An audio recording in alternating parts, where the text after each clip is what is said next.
Tēnā koutou e te whānau, nau mai haere mai, nau mai hoki mai ki te wahanga tuarua o tēnei kaupapa. Welcome back to the second video that we're making on planting kumara out in your garden.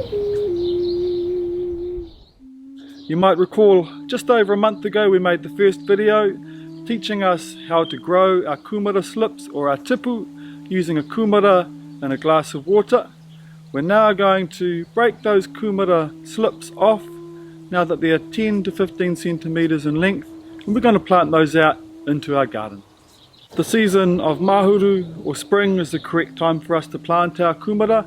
Around the end of October, hoi anō he mahanga kōrero tuku iho. There are numerous traditions from around Aotearoa and Atawhai Pūoro Jerome talking of the correct time to plant our kumara. It may be a great idea to have a kōrero with some of your kaumātua, your kuia, or your local growers in your community so that they can give you some really good tips and advice on the best time to plant within your rohe. Kia tūpato, if you're using soil or planting mix that you've brought in, it's a really great idea to ensure that you wear a face mask, that you wear a good set of gloves, and that you remember to wash your hands thoroughly after being out in your garden. Our soils unfortunately do carry some bugs and some organisms that might make us a little bit mawīwi, a little bit unwell. It's always a good idea to ensure that we keep ourselves safe and our tamariki safe. We're going to dig a small hole about 10 centimetres deep.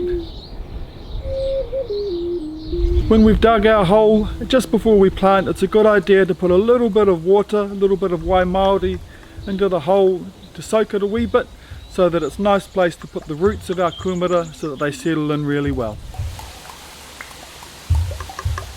And we're going to plant our kumara slips, our tipu, in an L shape, heading northward or closest toward the sun, so that your kumara can grow nice and healthy and make the most of the warmth and the sunlight in your backyard, and to stop our kumara from burrowing deep down into the earth.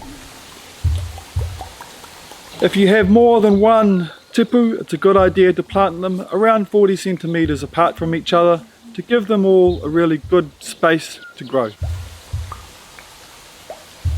It's important to remember to give our mara lots of water, to regularly weed our garden.